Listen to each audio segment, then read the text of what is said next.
Good morning, friends of the internet. We are back again in the world of Tanks Garage. I don't ever play this tank, and today I thought, you know what? I'm going to play it.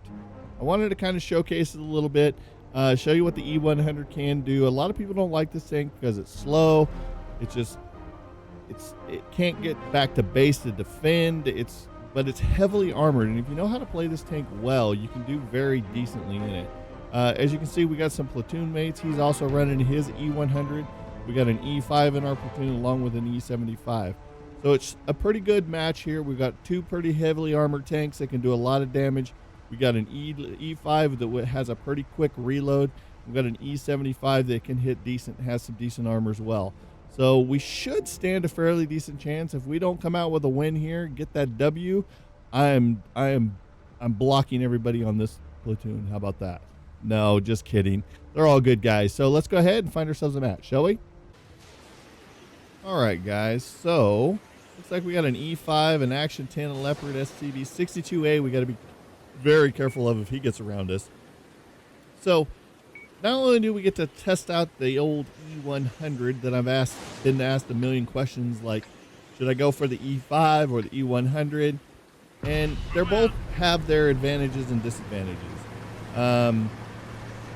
I prefer the E75 and the E5. That's my combination. I don't find myself playing the E100 that much, but this match here will show you what the E100 is capable of. Now, the other good thing that I'm happy about here with this map is that not only are we getting to see the E100 in action today, but we're actually seeing the new game mode of the Typhoon that they've added. So this is kind of like Sandstorm and Blizzard. They went ahead and they added this one. And I don't think it's quite as bad as the Blizzard is, being that it's in a bunch of houses in that snowstorm. It's really hard to see. The Sandstorm's not too bad because you kind of know the rock formations, but I find in the Blizzard map, it's very difficult to judge where people are behind buildings. And I find myself tracking a lot of targets, and I'm out of the fight a lot with that map.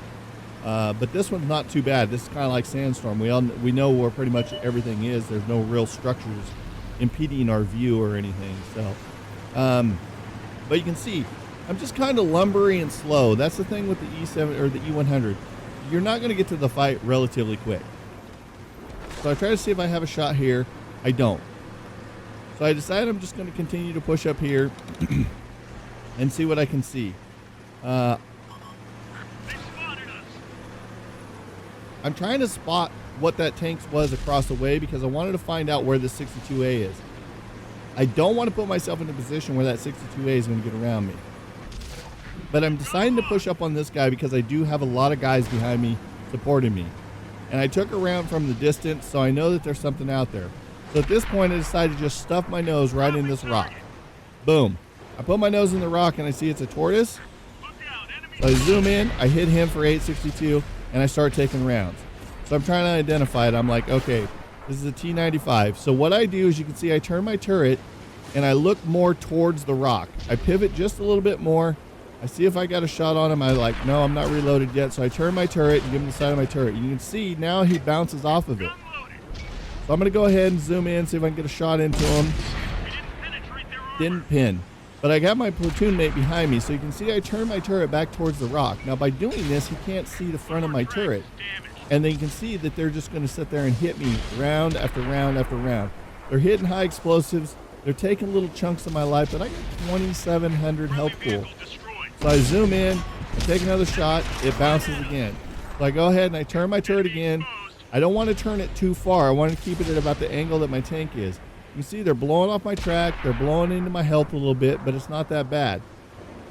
So I'm trying to see if I got a shot on this 95. I zoom in. Dead. So that shows you what an E100 can do.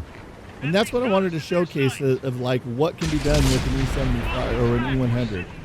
As long as I continue to angle my armor this way and not let them have the front of my turret, they're going to bounce off of me the way that my armor is angled and the way that I'm angled on this rock. They can't get to my lower plate. Now at this point, I decide to push since I know that that 75 is dead and this guy here is dead. I go ahead and I angle my armor just a little bit. I'm going to zip up here and see if I can get a shot. My platoon mates are following me. I still got a little bit over half of my health, so I'm in good shape. So I come around this corner. See if I can get a shot into him. He's dead. So he took a little bit of life off me as well. So you can see if you angle your armor properly with this tank, you can get away with quite a bit. So our platoon mate behind us took care of the guy that was sneaking up behind us. I decided that I'm kind of slow and lumbery, so I'm just going to kind of push up here and maybe hopefully see something in the middle. I see that that's a Leopard 1. He's almost dead. I had a shot and then he died. So I'm going to go ahead and just kind of push up and see if I got any shots here in the middle. We know artillery's still out there. He hasn't thrown around at me yet. That's the other problem you face being an E-100 is you're a good target for artillery.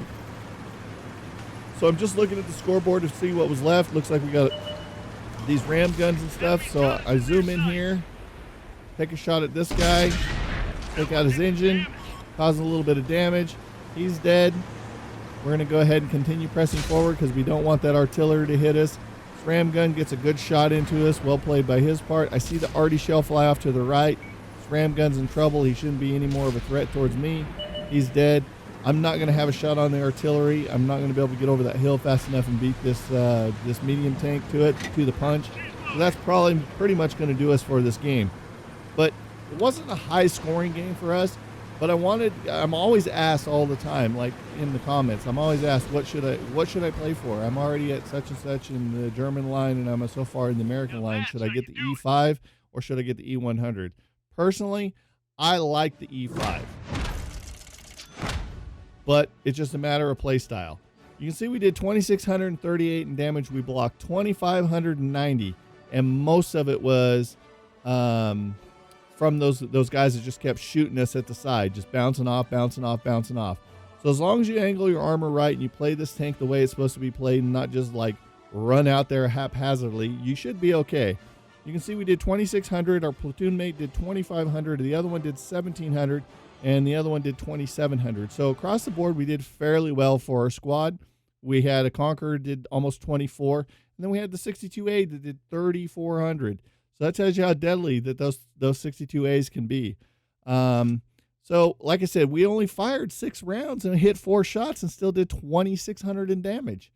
So you can have high-scoring games if you have a lot of shots on people. That round, we just didn't have all the shots. We bounced a couple rounds off of that 95, which could have netted us a little bit more damage, and we missed the last little shot onto the Leopard.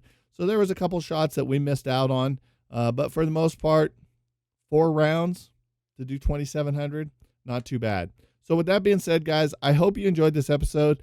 I hope I gave you a little bit of insight of the E-100 and what it can do and the difference between it and the E5.